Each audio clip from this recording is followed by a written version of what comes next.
Hi, this is Ben Solomon, and welcome to this episode of the Techno Leadership Show. In this episode, I'm going to be sharing some strategies on how to manage cold incoming communications from potential vendors.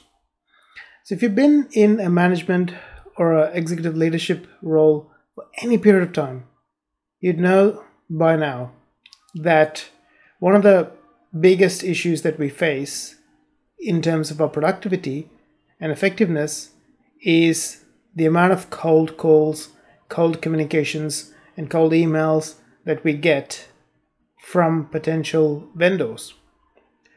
Now, it is very hard for them sometimes to get the attention of people in management and leadership positions. And I understand from their perspective that they are somehow trying to get that attention, get us on a call, get us thinking about them when we go to do infrastructure projects. And that means they might, try to reach out by cold calls. Some of them can even be sneaky, which I don't like. I'd rather them tell me, look, I'm so-and-so from this company calling to speak to this person, sort of thing. And I get the opportunity to, if I'm free, take the call, or let them know that I will call them back and they can send me an email. Unfortunately, some sneaky ones go, oh, look, I actually had a pre-booked appointment, and they get through reception, who I usually, in any organization that I go to, usually have a chat with the receptionist saying, can you please make sure that you screen the calls and talk to me before doing any transfer, because in a lot of cases it's cold calls and we might be in the middle of things and I may not be able to talk to them.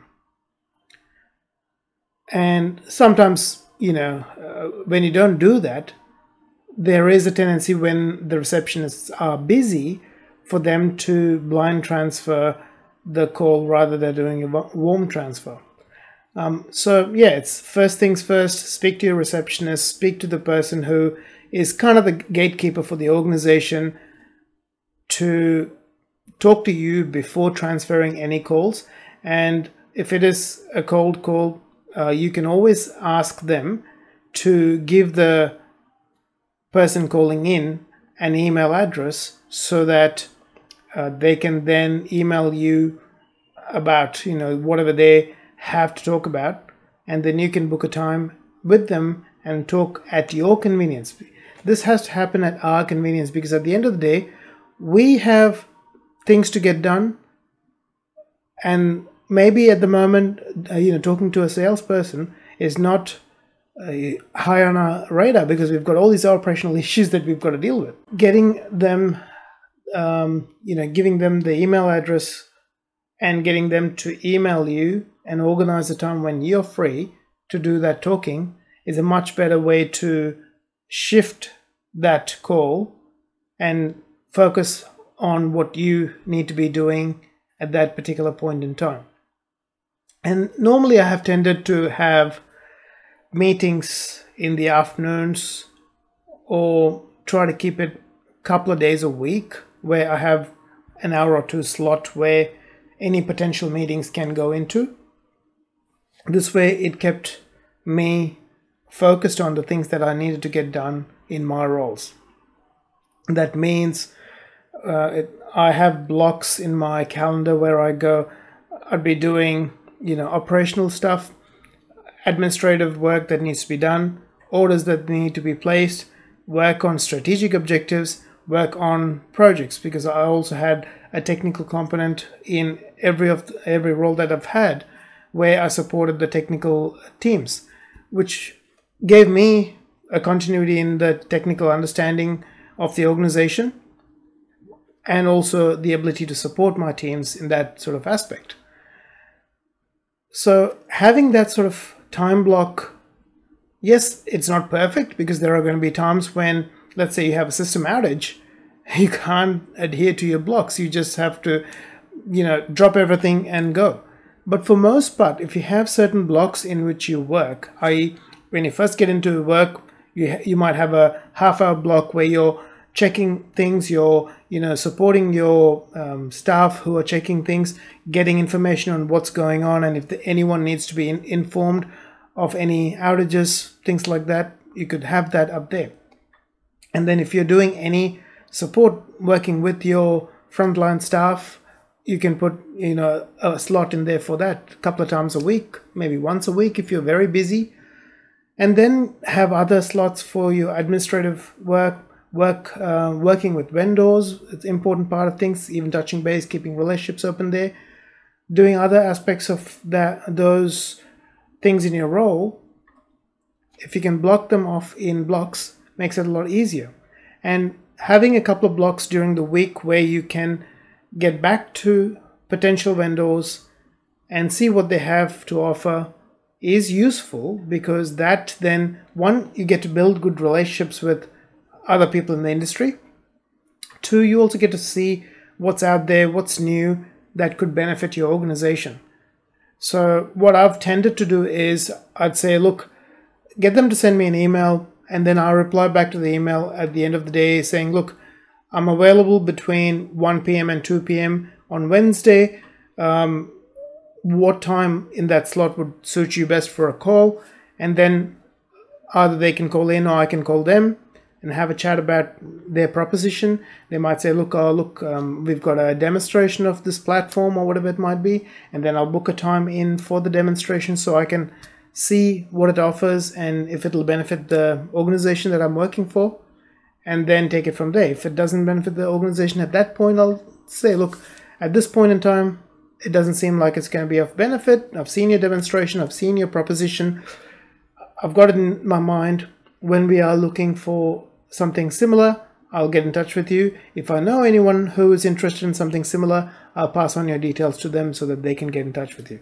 And that's how I've dealt with that. So having that front line of your receptionist or whoever's there in that position to guard pretty much the organization staff, let them know, look, I'll talk to new incoming cold calls or cold vendors on these days, and they can then divert that saying, look, send the person an email and they'll get back to you and organize a time to talk to you. If it's current existing vendors, in most cases you would probably want to talk to them unless you're in a very busy stage where you can't talk to them, when you can obviously let them know, look, I'll give you a call back at whatever time today or tomorrow or whatever time it might be working best for you. And then that lets you safeguard your productivity and the ability to get your jobs done while still managing the incoming comms from these sort of vendors. With vendors who try to sneak past, I've tended not to do business with them.